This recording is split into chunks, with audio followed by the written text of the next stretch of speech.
7 o'clock, I do want to call the meeting to order for Greenbush Central School District, February 2nd, 2022. Attendance this evening, all board members are present except for Mr. Dunn, who was unavailable this evening. And we expect Ms. Skomersky to come in late via remote or virtual. That counts for everyone, I believe. And Mr. Yaboa, I have not heard from, so hopefully he can make it this evening. With that, please rise and join me into the Pledge of Allegiance. Pledge allegiance to the flag of the United States of America and to the republic for which it stands, one nation, under God, indivisible, with liberty and justice for all. Thank you. First on our agenda is the Student Council. I see Ryan and Emma are here. Welcome. Good to see you again. Wasn't sure if you're going to make it 2 weeks in a row, but glad to have you join us this evening. Thank you. We're happy to be here. So, Student Council has postponed our ice cream fundraiser to benefit Columbia Kicks Cancer from this Friday to next Friday in expectation of the snowstorm and possible snow day. Something to think about. That's a real clever way, Ryan, to get at the hint of a snow day. The student council members will be voting in the coming days on where we'd like to go for our first annual field trip. And we voted today to donate $300 to the Mary Lally Fund, an educational fund, and a scholarship in memory of Mrs. Lally, who recently passed away, that will benefit one of her life skills students. Oh, very nice. Very nice. Thank you. And finally, the class of 22 will be selling Valentine's Day candygrams and masks next week. And the class of 2024 will be having a Panera Bread fundraiser at their North Greenbush location on Friday if you want to support those classes. And that's all we have for tonight. Great. Thanks, Ryan. Thanks, Emma. Thank you very much. Take care. Next item on the agenda is the minutes. Being it so quick turnaround time, there is no minutes this evening. Our next item on the agenda is the board forum, our first board forum. I'll start on my left with Cheryl. Anything? Okay, thank you. Mark, anything? All good? Jennifer?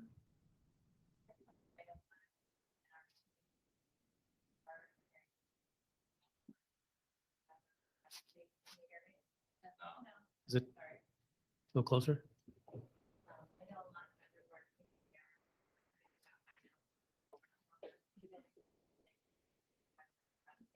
Yeah.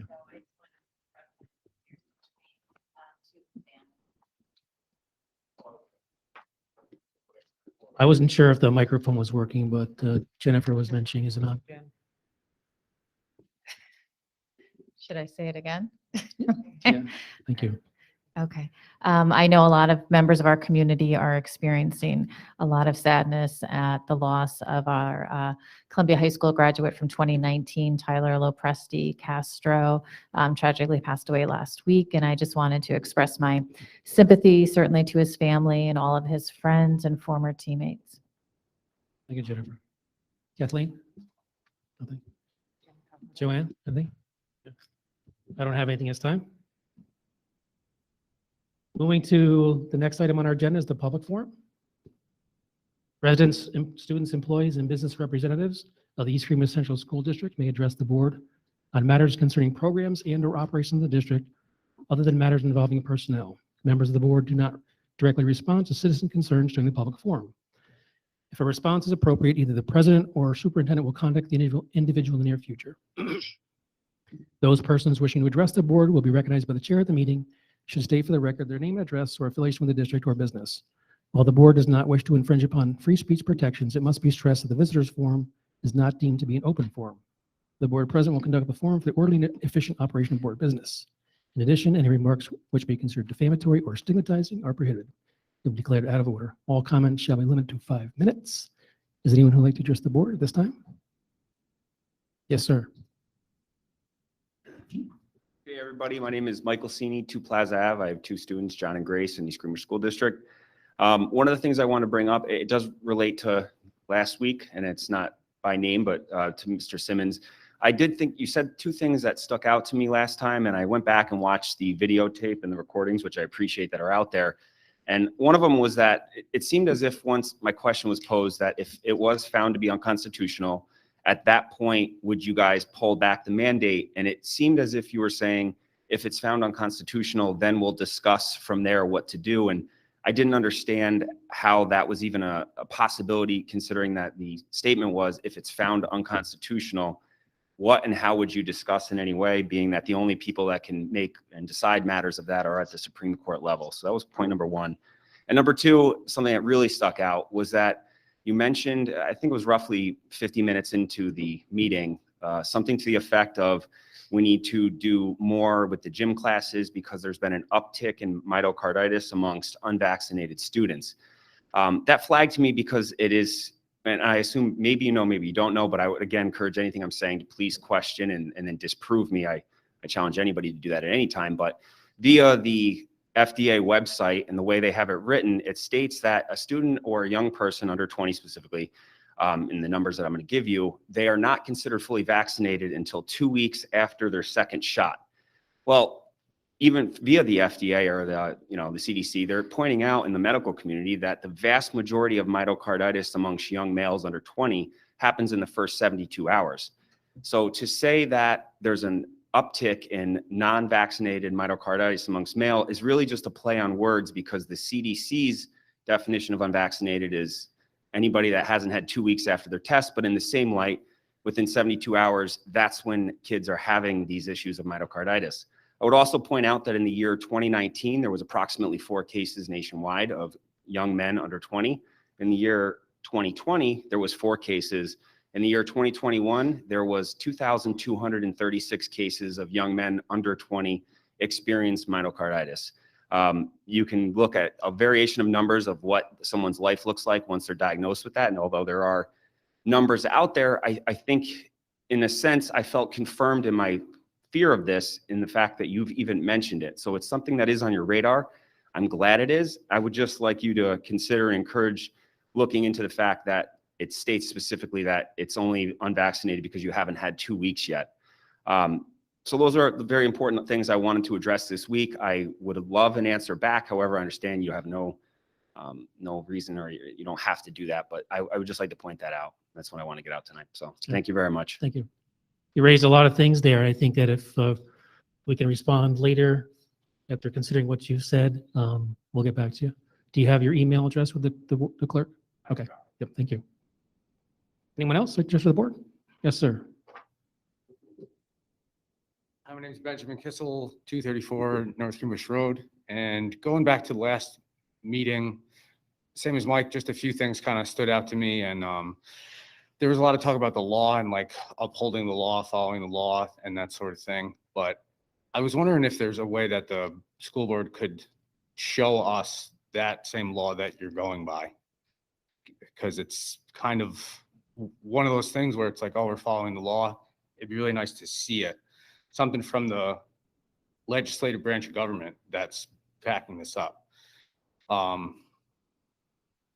Another thing is, I had 4 points. I got a really bad short-term memory, so it's hard for me to kind of remember off the top of my head. But another thing that raised to me was totally aside from the vaccine mandate you guys thought was important and voted on, and the masks is the school budget. I forget what the figure was, 112 million or something like that, around there for this past year. Right. It's over $100 million. Yes. When does that stop? Is there a ceiling, or is our school going to eventually become like a Crossgates Mall and have a $300 million school budget?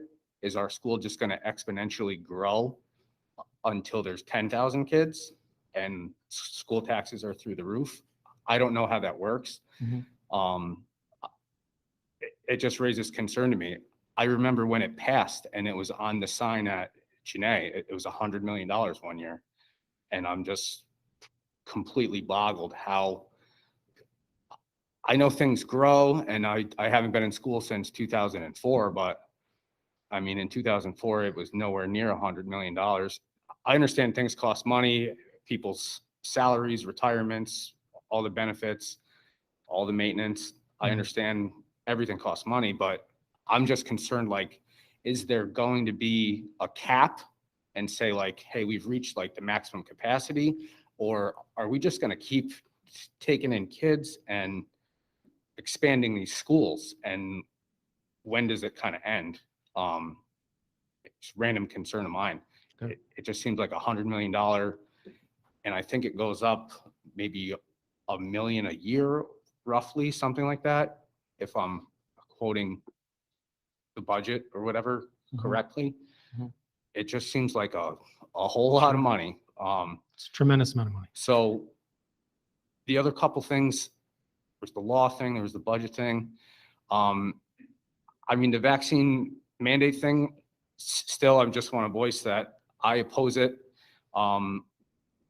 We actually started like a Facebook group just to see if there was anybody else out there in the school district that had these same concerns. We're up to about 115 members now, and it's kind of, I think there's more people here than last week, but it was kind of good to see there is some sort of a network of people that don't support the vaccine mandate for indoor sports, and they don't support masks either. So I think that's pretty important to just come here and at least just say that and show that it's not everybody. That's my last point, is the equality portion of this, where a one size fits all and a mandate and a school board vote does not speak for everybody. And that's pretty important. So that's all I have. Thank you, sir. Thank you. Appreciate it. There's a couple of things you mentioned there. We can get back to you on. We also, I know we've communicated before the email. One of the things we're moving into right now is our school board budget process. And there's a lot of information on our website that we share and also discuss as far as the budget. We're always very concerned about the impact of school taxes on our school community.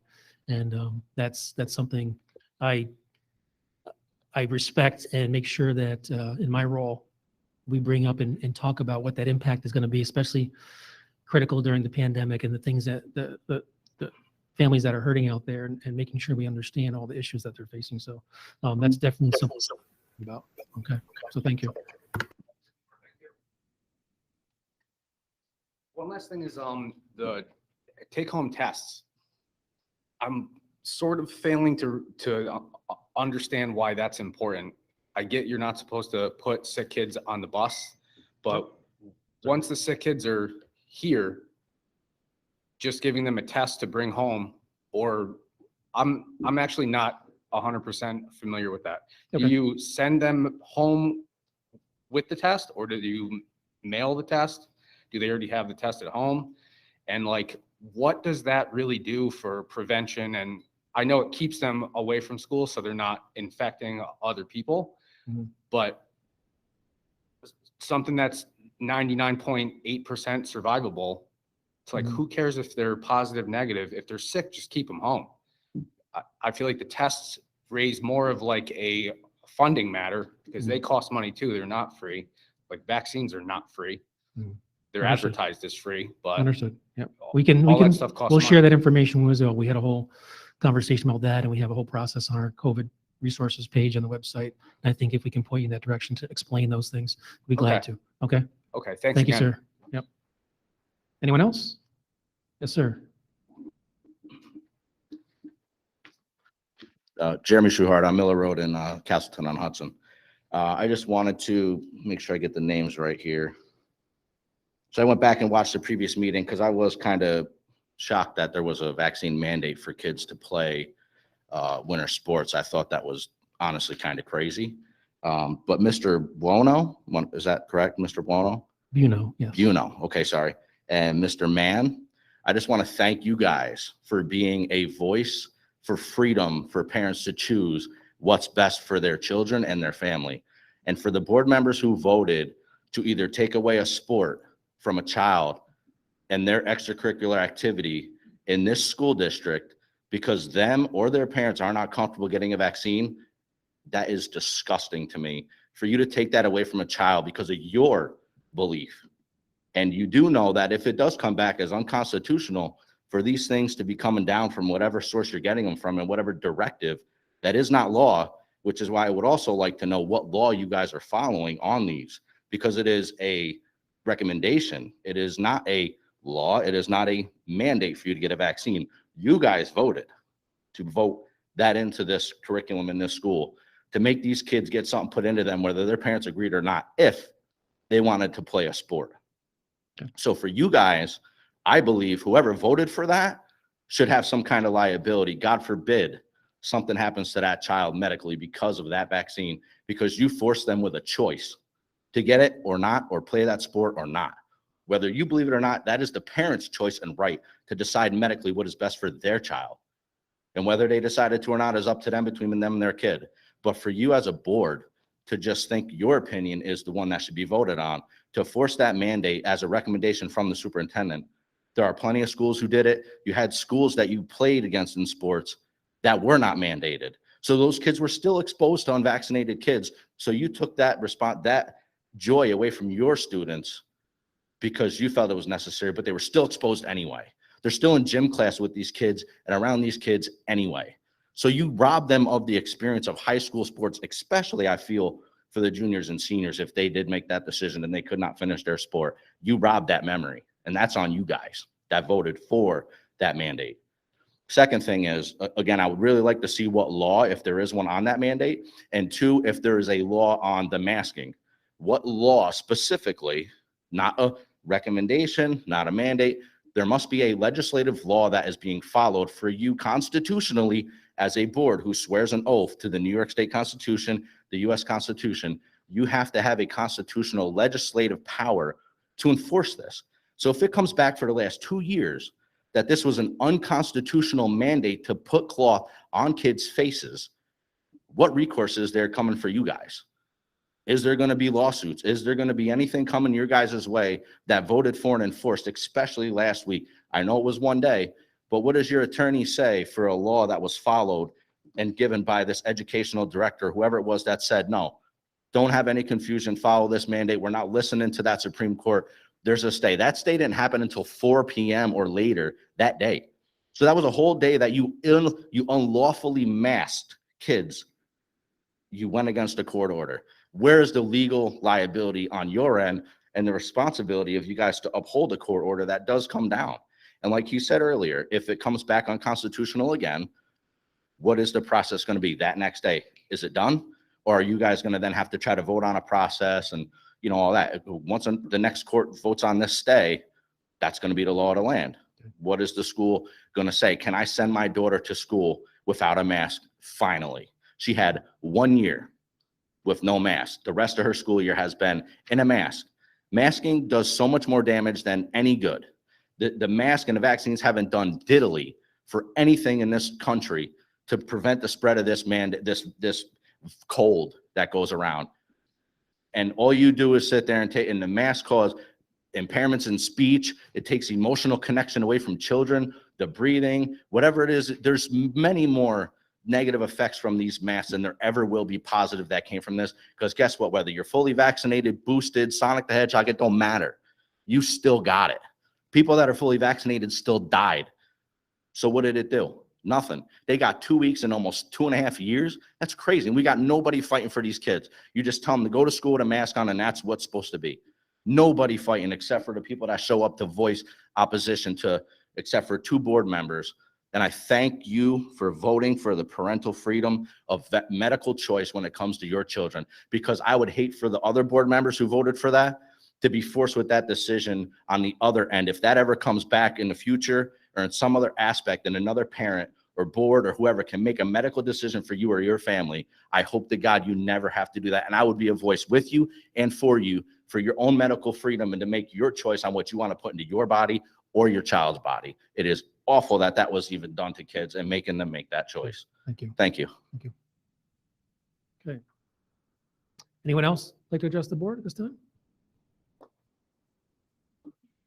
There's an email. Okay, we'll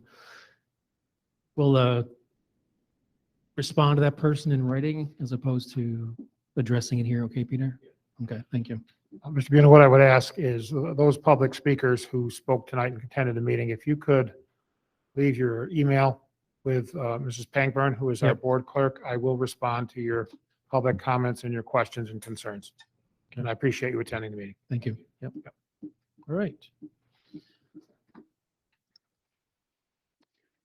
Moving on from our agenda, since there's no more public speakers, we'll move to the reports and presentations of the superintendent. Yes, thank you, Mr. Buno. One of the items that was highlighted recently in the media was a very positive report that we received from the New York State Comptroller. Wanted to take just a few moments this evening to make sure that the board had an overview of the process as well as the public.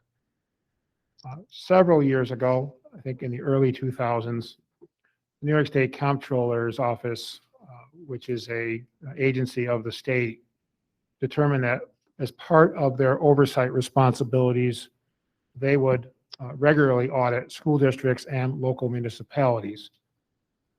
So this particular audit that was conducted this year by the New York State Comptroller was a regularly scheduled audit. It was not something that was done in response to any particular issues within the district. It is something that is established by the Comptroller's Office as a routine to provide feedback to municipalities and school districts regarding the governance and management of our fiscal operations. The process begins with an entry meeting in which a representative from the New York State Comptroller's Office comes and meets with myself, our Director of Business and Finance, Marissa Cannon, and our Board President, Mr. Buno. And that entry meeting occurred at the beginning of the school year. Then the auditors spend a significant amount of time in the district looking at the overall management operation of the fiscal arm of the district, which is generally our business office. They look at everything initially: purchasing, they look at procurement, they look at accounting, they look at payroll, they look at how we're managing our state aid, they look at claims that come into the district, they look at the process of paying those claims, and then they determine a scope for a more particular or more detailed audit. At that point in time, when they determined that scope, they again met with myself, Mr. Buno, and our business official, and they determined to look more closely at the way that the district was accounting for the leave time of our employees, which is governed by the individual union contracts as well as individual contracts. So they looked at how is the district accounting for personal leave, sick time leave, and vacation time leave. Is that process being done in accordance with the contracts, which are the collective bargaining agreements for 6 unions, and then we have, I think, 5 or 6 individual contracts in the district. And secondly, they looked at, in certain situations where employees are eligible for payment for unused sick, unused personal, or unused vacation time, was that process handled correctly? Was it accurate? And was it done in accordance with the contract? So in both cases, the counting of the leaves, as well as the payment for any accrued leaves, the New York State Comptroller's Office tested 30 samples of different employees to ensure that we were accounting for their personal sick and vacation time in accordance with the regulations in the contract. And secondly, were there any issues that existed or inaccuracies when we paid people for their sick personal or vacation time in accordance with their contract?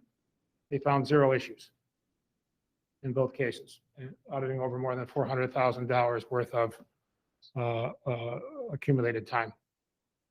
They were here for 6 months.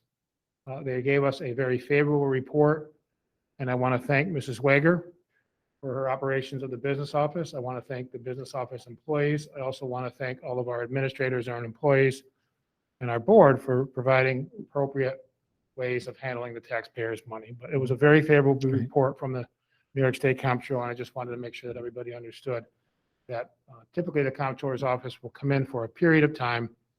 They will look at everything. They will focus in on a particular area. And in this particular area, how we account for leave accruals, they found no irregularities. Right. Any questions for Mr. Simons, board members?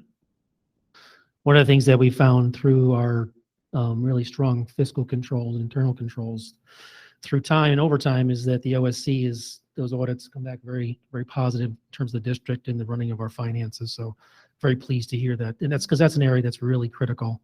Leave accruals tend to be very difficult sometimes, very complicated in some cases.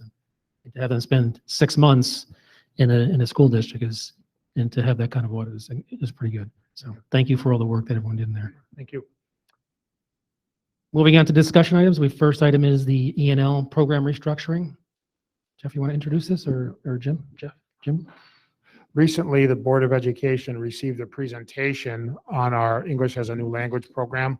Mhm. During that presentation, we talked about the increases in the enrollment of the number of students within our district, particularly at the elementary school level, who require English as a New Language services. Those students are currently educated and provided those services at Genet Elementary School.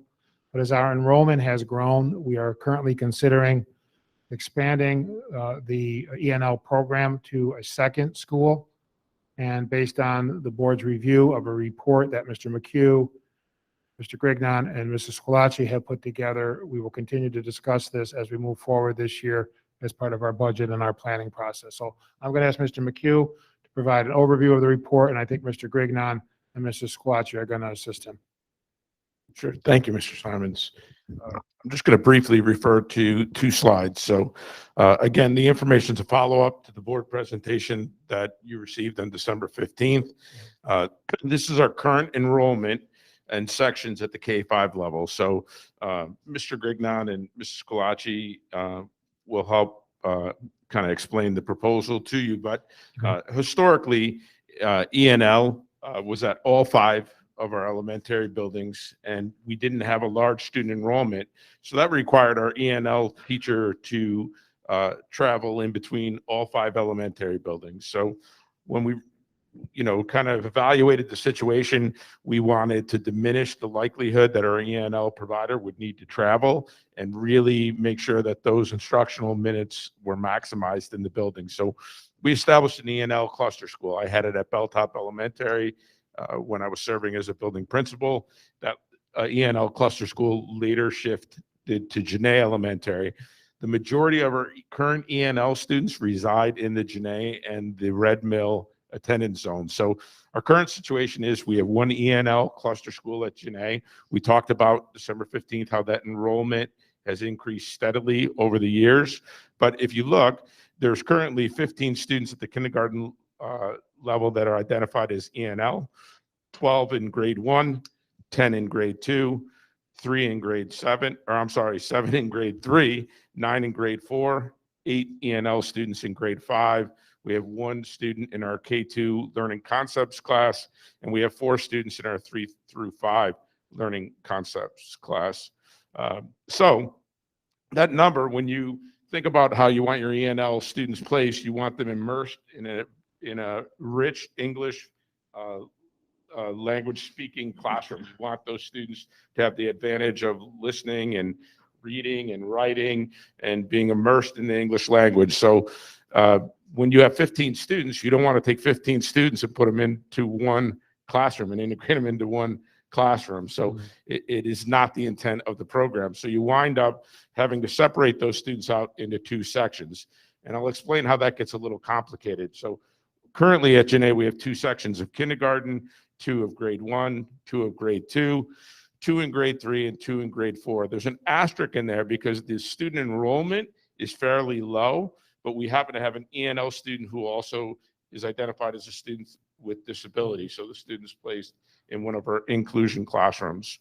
1 section in grade 5. So, and of course, we have 1 section of K2 language concepts and 1 section of 3 through 5 language concepts. So next slide, Peter, this is where it kind of explains. So our students are tested annually each year, and depending upon where they test out, that determines how much instruction those students have to receive at a minimum. So if they test out and they're at an entering or a beginning level, they get a minimum of 360 minutes per week. And those 360 minutes are split 180 and 180, meaning 180 of those minutes are in a pull-out format where the E&L students are being pulled out and getting direct instruction from an E&L teacher. And then other 180 minutes is integrated where the E&L teacher is in the classroom working with the classroom teacher to meet those students' needs. So emerging and is also 360 minutes. And then you can go down and see how transitioning, intermediate, they get 180 minutes, expanding also 180 minutes.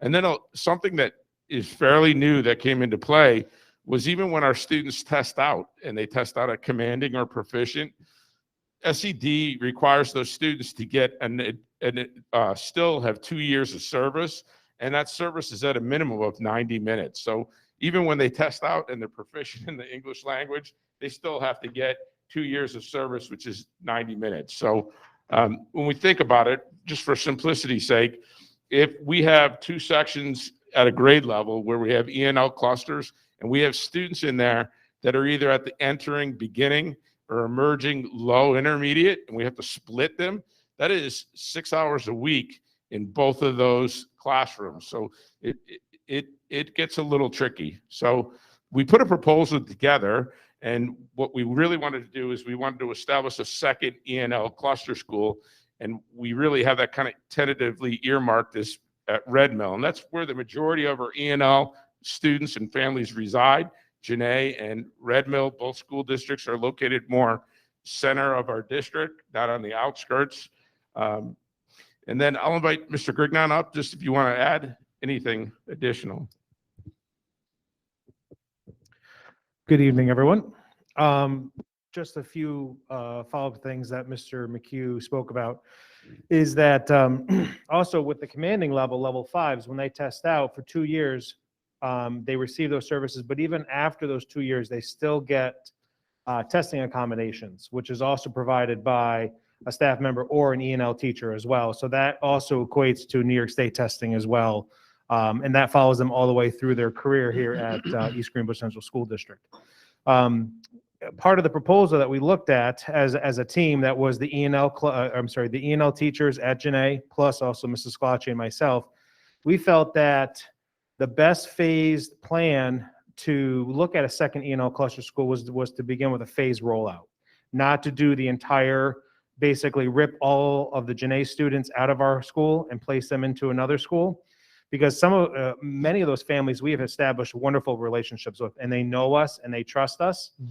And that is something that when we looked at those students and we looked at the list of students that would potentially go to either Red Mill or to another school, we looked at starting with kindergarten and first grade, a 2-grade phase rollout, and then continuing that over the next 5 years until whatever school was selected as the second ENL cluster school would be brought full on K through 5. And when we looked at the students that we selected that were residing inside the Red Mill attendance zone, all of those students, with the exception of 2, have no siblings. So there's no older students currently at Janae. 2 of those families do, and we felt that it would also be prudent for us to have those conversations with those families and to allow them to be somewhat grandfathered in if they wanted their younger sibling to attend while their older sibling was at Janae and not split up families. So if this is something that we move forward with, the ENL team and myself would have those conversations with their families and asking them what they would like to do, for the next coming school year. Mhm. If there's any questions regarding the memo, I'm more than happy to answer any follow-up questions that you may have. Just one of the things, the reason that it's on this board agenda in early February is because there's a tremendous amount of planning. When you're looking at some of the ENL students that possibly would come out of Janae and go into Red Mill, you're also looking at classroom size at those grade levels to see what would that do to the class enrollment. Would it be a situation that you had to create another section? So we're trying to avoid that and balance our section. We have to look at how many students may be coming out of Janae and saying, can they reduce the section? And how many students are going into Red Mill, and do they need to take that section? So there's a lot of work and a lot of planning and communication, and that's really why you're seeing that tonight in February. Mhm. What about space considerations? Helen, anything concerns about space, Red Mill? Hi, thank you. Well, as you know, based on our presentation at Red Mill School Yeah. a few weeks ago, we do have 2 new preschool Yeah. programs in there. We have space at Red Okay. Mill, we do. And we have a lot of support staff that fill some of the spaces that we could look at in the event our enrollment increases, even with the incoming kindergarten cohort Yep. class, or if we now serve ENL students. I think our team is is really excited for this opportunity. I think, I've been here for so many years, 18 years, and I remember back when all 5 of our elementary schools served our ENL populations that were in our home zones. And I do understand why we made the shift to go to one school to create more efficiencies, because we had so very few students needing that at the time. But I think just watching it grow, it makes sense. Okay. And, we talked about at our last board meeting at Red Mill School, creating other opportunities for preschool classrooms throughout the district so that some of our other families in those Yep, home zones yep. would also have that opportunity that many of the Janae and Red Mill families had this year, Yep. that benefit for pre-K. Sure. So I think, we're looking at spaces, and there's a Okay. lot of balls up in the air at this point, because you're still waiting for kindergarten registrations to happen. Yep. And, I want to fit everybody, because I really love Sure. working with all of these populations. And I think that, we have space, but we're cautious because, there may be some decisions that might need to take place down the road. Okay. Okay. Any other questions, board members at all? Mark? Why not just expand it, Jeanette? Why go to another school? Well, part of the reason is we look where our students and families live geographically, and Mrs. Squatchy probably has the highest number of ENL families residing right in the Red Mill attendance zone. But the problem is that so many students begin to enroll in one school. Like when you look at 15, you now have to take those students, and really they're in 3 different K sections right now. And you could keep it there, but either way, you're going to see an increase in ENL's providers, and that's really dictated by the minutes that go in there. But we want to make sure that our ENL families and our students are integrated into a heavily populated English-speaking classroom, and that's just best practices. So when the enrollment gets so high and you have 7 or 9 ENL students in a classroom, it's not really the way that program's intended to run. So we just wanted an opportunity to spread that enrollment out and have smaller clusters of ENL students in actual classrooms. And when we met with Mr. Grignon and the ENL team, we also looked at the 60, I think there's about 66 students, and I believe roughly 40 of those students are from the Red Mill Oh, okay. home That's a big neighborhood, number. 40 of the 60 some odd students, so quite a bit. Yeah. And, Okay. and I know that many of those families, upon initial entry in our district, purchasing a home maybe in the Red Mill zone, while Stay initially there. disappointed that they weren't going to Red Mill, of course, fell in love with Janae because they do a great job too. And we all, Sure. we all offer wonderful quality, equitable programs across the district. If I may just add to that, I said this at the December 15th meeting, Janae would love to remain as the ENL cluster school. It's just that the sheer number of students, and then as I mentioned at the board meeting on December 15th, our enrollment is not static. So it continues to fluctuate. And I mentioned at that board meeting that since the beginning of the school year, we've typically had 1 to 2 students enter Janae every 2 weeks. Wow. So, Every 2 that weeks. is that is a huge number for us. And that also impacts, as I mentioned, the scheduling component, because when we build the schedule and we provide the staffing at the beginning of the school year, we build the schedule on what we know and what we can anticipate. And that ended up affecting kindergarten in an adverse way this year, because we started with 9, and then we're now up to, I believe, almost 16 now. And that 16 had to be split between 3 clusters or classroom clusters now. And then we have to go back and look at how can we pick up these mandated minutes. And that is what, a lot of those conversations with myself and the ENL team, we spent a lot of times, trying to anticipate if we get one more child, where do we put it? Do we have to add another cluster? And then if we do, how are we going to pick up that one child? But just because we create another cluster doesn't mean that we don't try to work fiscally responsible by trying to group the students together because we can, but just in some instances, we would never take a level 5 commanding student and mix them with a level 1 student because they just don't mesh together. So, this year we found it very, very difficult at the kindergarten level because for the first time in my 3 years at Janae, all of the students that came in kindergarten this year were level 1 and level 2s. So they were non-native ENL or English speakers, which require, as Mr. McHugh said, 360 minutes. So you're taking that 16 kids at 360 minutes apiece, which is very difficult to manage that group size. So we actually have two ENL providers working in kindergarten now. And actually I can say, speak with Mr. McHugh, K-5, we have 2 ENL providers working at every grade level with the exception of 5th grade right now. Thank you. We are really responsive to the enrollment numbers. So just an example of that is, with our students transitioning out of the elementary setting, entering the middle school, this year we have a split ENL provider that splits time between Janae and Goff Middle School, and that's being responsive to the enrollment numbers. So we've seen that shift go. Yeah. Any other questions? I think that, for me to see the diversity of the student population and the families coming, I mean, we attract students and families from all over the place, and we're trying to meet their needs, and they move into the school district.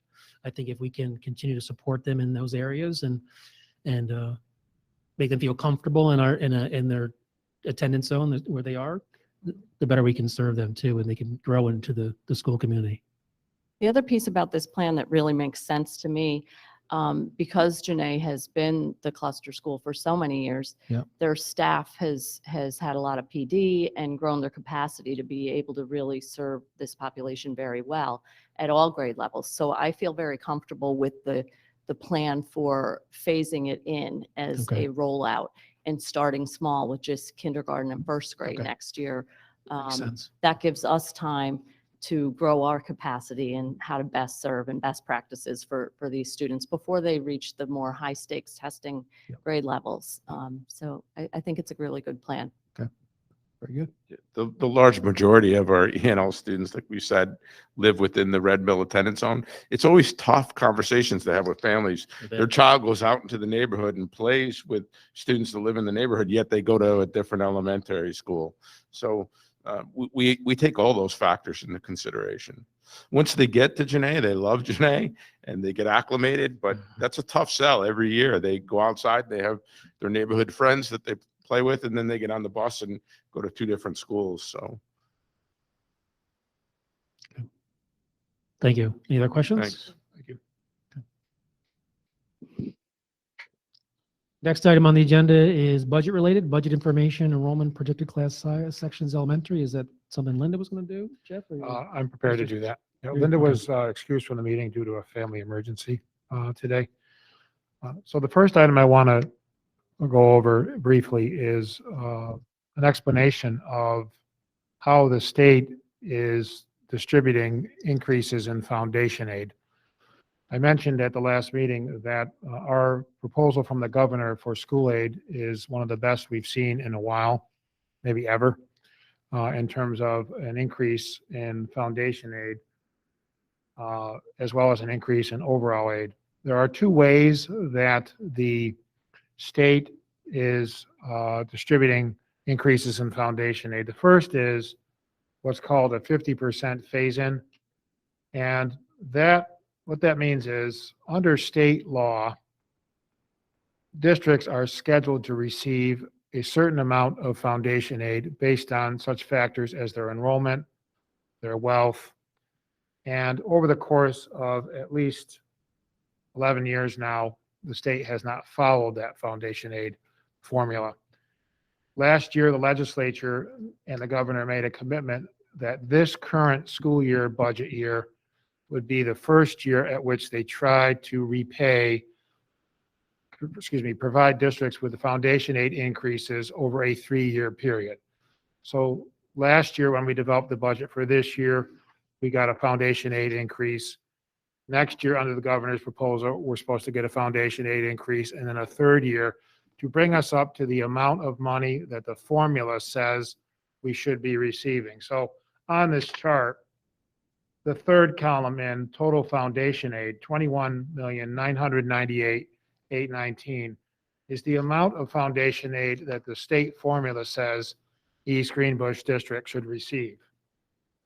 The total foundation aid in the current year, this is this current budget year that we're in right now, was 18,161,928.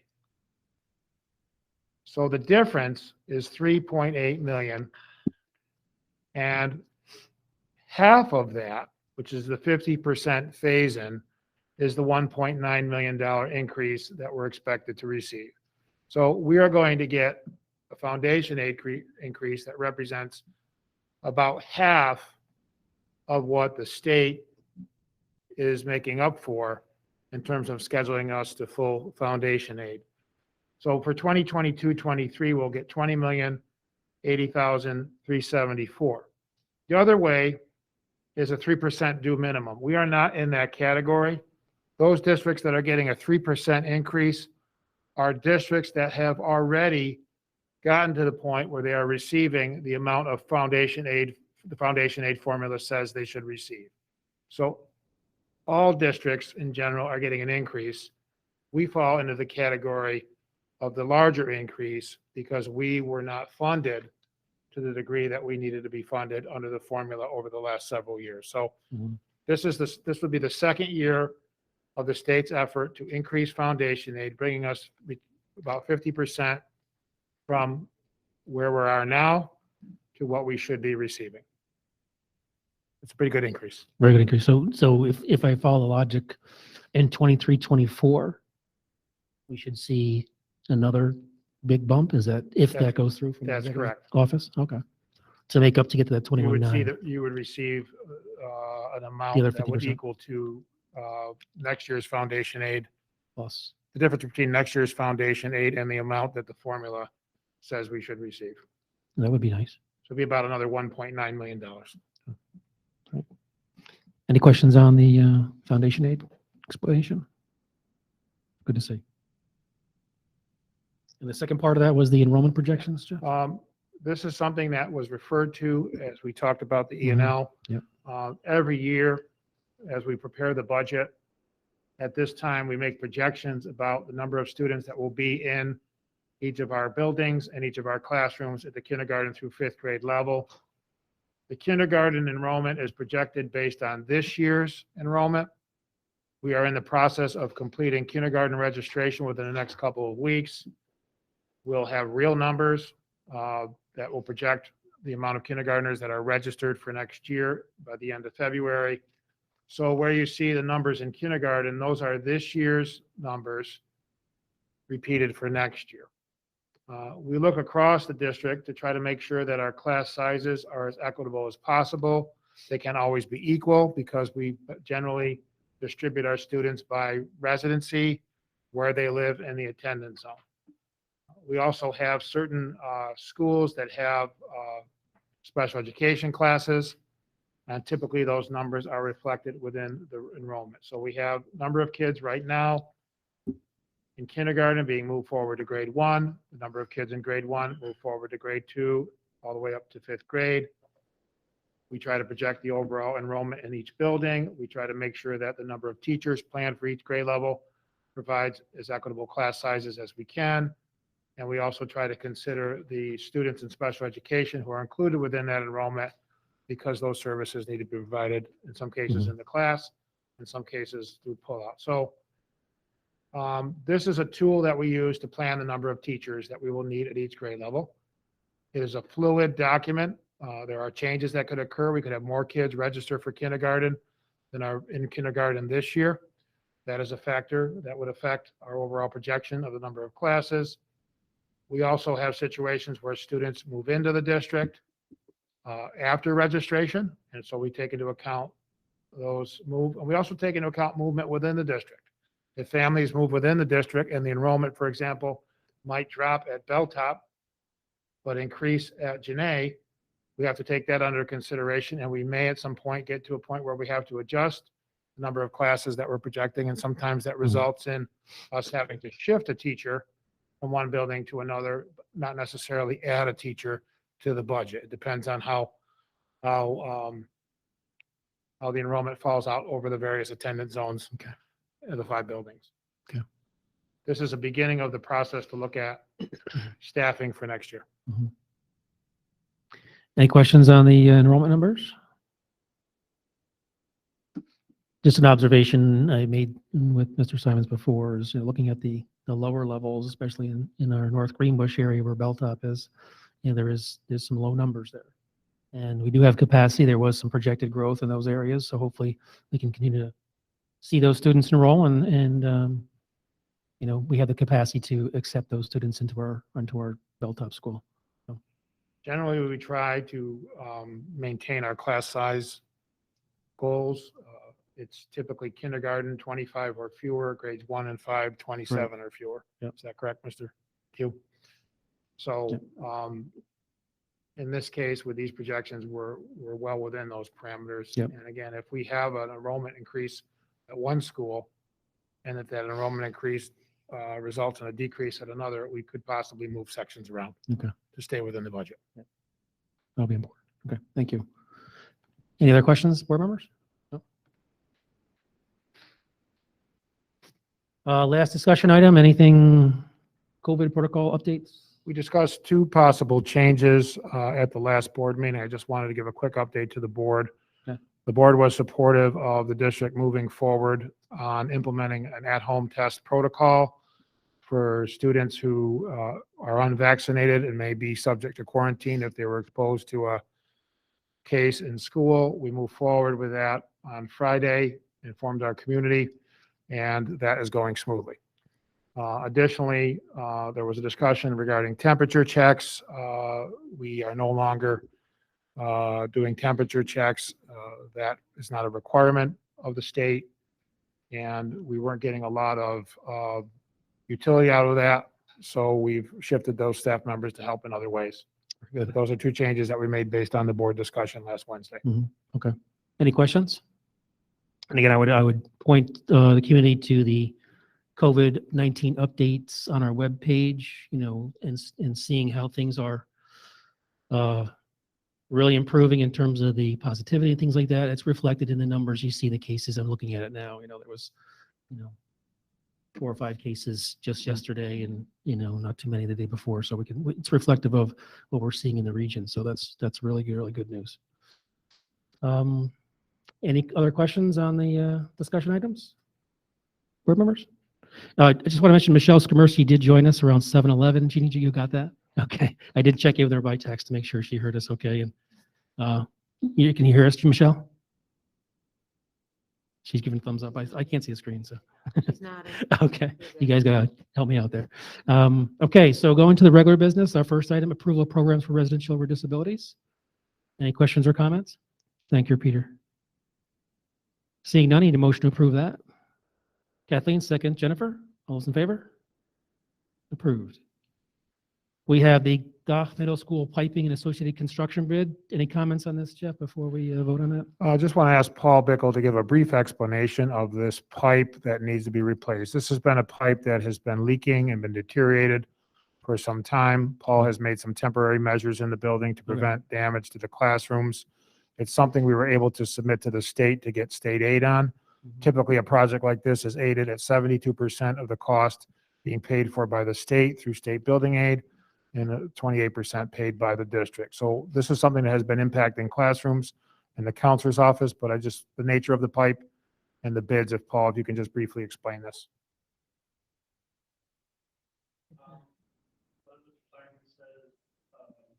Several rooms over in Ghana were affected by this. Fortunately, the heating and cooling pipes that went through that building run through the ceilings of the first floor. Back when they originally did the last condition survey. Not working. Is that better? Yep. Back when they did the original building condition survey, they had noted this, but it wasn't as big of an issue at the time, so it didn't make it into the 2017 bond.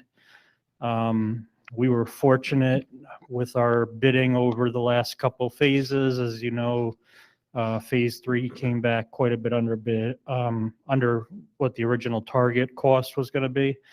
So we decided in our construction group to see if we couldn't fit this into this project and get it done. We didn't really feel that we would be able to make it to the next project. Technically, this is not considered an emergency project yet because it's not to the point to where a catastrophic failure has occurred, and we don't want it to get to that point, obviously. We're dealing with heating and cooling pipes here, so it is a relative safety concern. The biggest issue happens when the pipes can change over to cooling in the summertime. So there's a lot of contraction there, and that's where we start to get the dripping and stuff at several rusted joints. The existing pipe in the building is steel. We want to look to change it with copper. This went out to bid, and the results came back very favorable also. Estimated at $1.1 million. It actually came back at about $632,000. So we're able to comfortably fit it into the budget and still have room to look at some of the items that we took off because we didn't think we had the money. Okay. So we are coming around, and it looks like we're going to get almost all the items that were originally voted on in the original vote completed plus additional. So Right. very favorable news. We're doing good as far as project costs go. So Excellent. does anybody have any questions? We actually are planning to do that this summer. We didn't want to wait. So the plan right now is to begin in June nights with whatever work can be done ahead of time. They may have to take down one wing of Goff so they can begin some work ahead of time because there's such an unbelievable amount of work that has to be done in a short period of time, and we want to have the system back up and running by September. But that is the plan, to start night work, then immediately once school's out, shift over to days and completely replace all the pipes with copper and new insulation to alleviate this problem. Any other questions for Paul? No? Okay. Thank you, Paul. Appreciate it. Thank you. All right. Any snow or comments? Any motion to approve the contract? Somebody? Jennifer, second. Michelle, all those in favor? Approved. Health and Welfare Services contract for South Colony. This is for private school students, as you can see from the memo that we pay for the district to reimburse. Any questions on that? Seeing none, I need a motion to approve that. Joanne, second. Mark, all those in favor? Approved. Transportation consultant agreement. This is related to some training we're going to do with the PTSI group. Any questions or comments? Seeing none, I need a motion to approve that. Cheryl, second. Kathleen, all those in favor? Approved. And the final item is a memorandum of agreement for the EGTA. Mr. Simons, you want to just give some brief background on that? Yes, Mr. Buono, thank you. There are two proposed memorandums of agreement with our East Greenbush Teachers Association. We have regular discussions with the EGTA regarding a number of different issues. Discussions this year have been very productive, and we have been talking about the plan in the event that we would have to shift to a full remote. I announced at a previous meeting that because we were putting this plan together, it did not mean that we were going to do this. It was simply to have a plan that everybody was aware of, that people would know what the expectations were. The Teachers Association had asked for consideration that we provide some time to adjust. And we believe that it would be beneficial not only to the teachers, but to the parents, that in the event that we had to go to full remote, and I don't believe that that is likely given the fact that the infection rates are going down, our employee absences are going down, that we would provide a 2-hour delay schedule on the first day only. So hypothetically, if on a Sunday evening, There was information such as that we weren't going to have enough bus drivers or we weren't going to have enough people to staff the building. And that information came late, we would have enough time to notify everybody and also give our teachers a little bit more planning time at the beginning of the day. The teachers would still report, as would the staff, at their regular contractual time, but students would start a 2-hour delay. Discussions with the teachers, we thought that that would make sure that there was adequate time to plan, make sure the technology is operating correctly, make sure that the lessons that were planned for that particular day, because there isn't a lot of advance notice, could be translated into remote instruction, electronic format. And we also felt that there might be some benefit to the parents to give them a little bit of time to prepare for arrangements that might be necessary because of the late notice. So the only change to this particular remote plan is that on the first day only, after we announce it, we would have a 2-hour delay schedule. Employees report to school at the regular time. Students start the remote instruction 2 hours later than what they typically would. The second agreement is related to an agreement with the Teachers Association because of the absence of substitute teachers. With employee absences being high during this period of time, and we've had a consistent recruitment effort to recruit more subs, we've had situations where we've had to cover classes through use of teaching assistants and other professionals. Under our contract, the number of classes that teachers can teach is specified. This would be an arrangement that they could teach an additional class to what's required in the contract for a rate of $45. The EGTA has requested that this arrangement be open to every professional that they represent, including teachers and counselors and other professionals within the instructional unit, which is the EGTA INU. So 2 agreements. One is 2-hour delay in the event that we have to shift to full remote on just the first day of the initial shift. And then second is to give us more options to have classrooms covered when we're short subs. Okay, very good. Thank you, Mr. Simons. Any questions on that? Okay. Need a motion to approve those MOAs with EGTA? Joanne, second. Kathleen, all those in favor? Approved. Thank you. Thank you. Yep. Moving on to the agenda, committee reports. Start with Marissa. Thank you, Mr. Buno. We have our Spanish candidate on tonight's consent agenda for Gulf Middle School. This individual is able to start tomorrow, and Mrs. Barker has made connections with the families to let them know that we have found a certified Spanish teacher. We have our assistant superintendent for curriculum and instruction interviews scheduled for next week on Thursday and Friday. And we are going to be meeting as an interview committee on Wednesday, the 9th, to go over processes, procedures, and confidentiality. The director of athletics was posted yesterday on February 1st, and that posting will go through March 1st. So we're actively recruiting for that. And then we have another nurse retiring from Green Meadow, Mrs. DeFreesh. And so we have just started our recruitment efforts to fill that nurse position. Great. Thank you. Any questions for Marissa? Mark?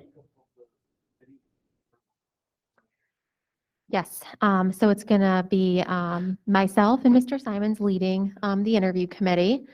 We have Molly McGrath, Dan Garab. We have John Dunn as our board member, and then 6 teachers were invited that represent K-12.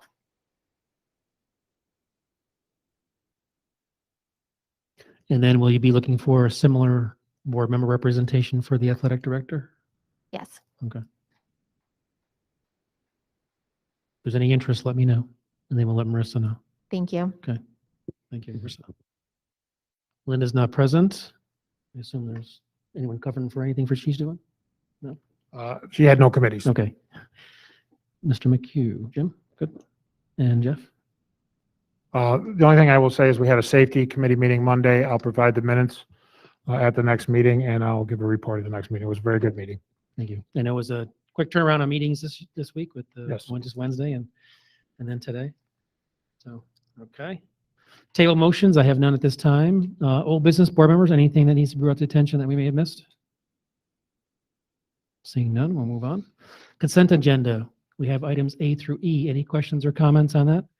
Joanne, you're going to abstain from 13B, if we could pull it for a separate vote. please. 13B Yes. for separate vote. Okay. Any other comments or questions on the consent agenda? So I need a motion to approve the consent agenda, items A through E, with the exception of 13B. Cheryl, second. Mark, all those in favor? Approved. Item 13B, need a motion to approve that. Jennifer, second. Kathleen, all those in favor? All those abstaining? One. Joanne, approved. Thank you. Addendums, I don't think we have any addendums, Mr. Simons? None. Okay. New business, board members, anything you want to bring to the attention of the board? No? Yes? No? Okay. Just checking. Public forum number 2, anybody who wants to address the board at this time? Same conditions as we discussed at the first public forum, anything? There is one email that had arrived during the meeting. It and I will arrived forward during that the as well. meeting? Okay. Is it lengthy? No, it's actually from a student. It's from a student? Yes. Not about a snow day, is it? No. Okay. Go ahead, Peter, you can read it.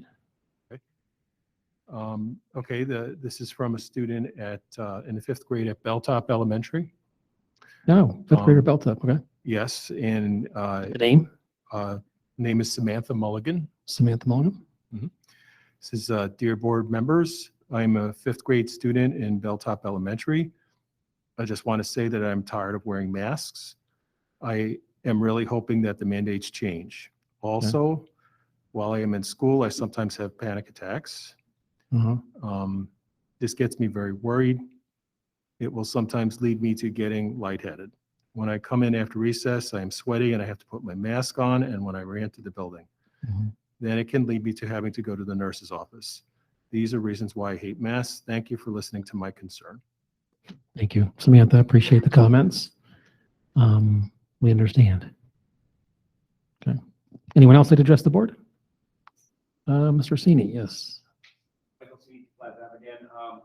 Again, thank you guys very much for your time. Just like that little girl said, that's the reason I'm here. I'm thinking it's the people behind me, same thing. I just want to return to normal. Everybody does.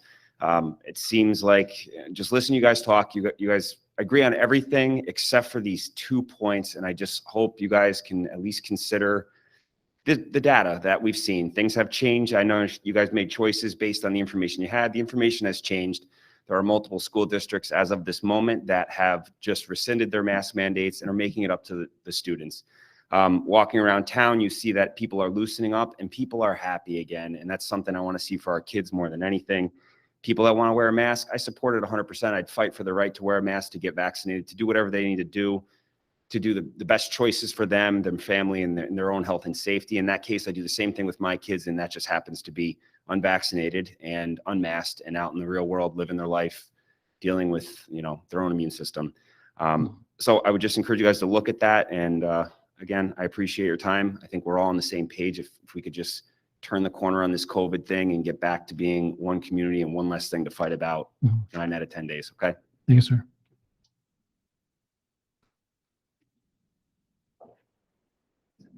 Jeremy Schuhart again, real quick. I just wanted to also, just voice my gratitude for being in this school district. Again, like I said last time, I came to the school district to give my daughter a better education than from where I grew up. And I know friends who went here that got better opportunities because they had come to a better school, they got better education. So that's why I came here. Thank you. And this is the only issue that I have, just being new here within the last 2 months. And I just hope that we can move past it. And I know it's a hot button issue, and I don't mean to come in here hot headed at all. If I ever come across that way, I'm just very passionate about freedom. I gave up my freedoms for 4 years to go to combat to make sure we still had these freedoms. It's not free. We have to give that up to fight for it every single day. And if we continue to allow government agencies or unelected officials to determine what freedoms we're allowed, and they take it away little by little by little, well, we're here and then we're back here. They don't give it back. Once you give that control up, they don't just give it back. They fight for it. That's why she's fighting for a stay. Mhm. If she really was by the science and the data and the numbers, the mask would have been off after the first 6 months, right? Yep. So, and then the last thing, real quick is, as you know, Mike Sini just said, there are school districts who just put out letters in New York City and other areas of the state that said they are moving to an optional mask, mask for choice, whatever you want. I encourage the school board and the superintendent to, view that topic as an option if they do eventually, have this stay or whatever. Make it a choice for your parents, because as a superintendent and as a school board, you guys, there is no law, there is no penal code, there is nothing. It is up to you guys as a board and a superintendent to fight for the minority, even if it is the majority that wants masks. We need to fight for the minority who doesn't want to wear their mask or have to have a vaccine. And there's a school board, superintendent association out in Erie County that just sent a letter with about 40 signatures on it to the governor that says, we are no longer following the mandates. You've had us for 2 years. We're done.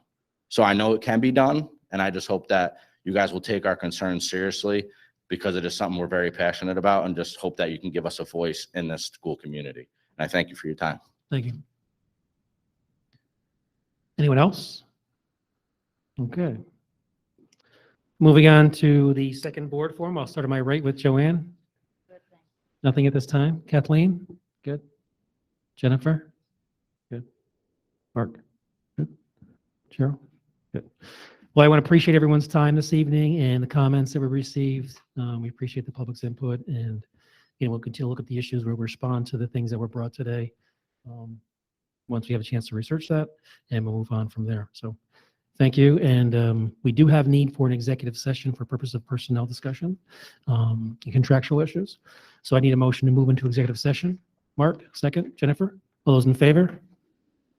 Approved. So Michelle, look for a link from Peter. Okay. All right. We do not expect any business after the executive session, so everyone have a great night. Hope you all got the snow blowers ready and the shovels all tuned up, and go from there. So, okay. Thank you, everyone. Have a good night.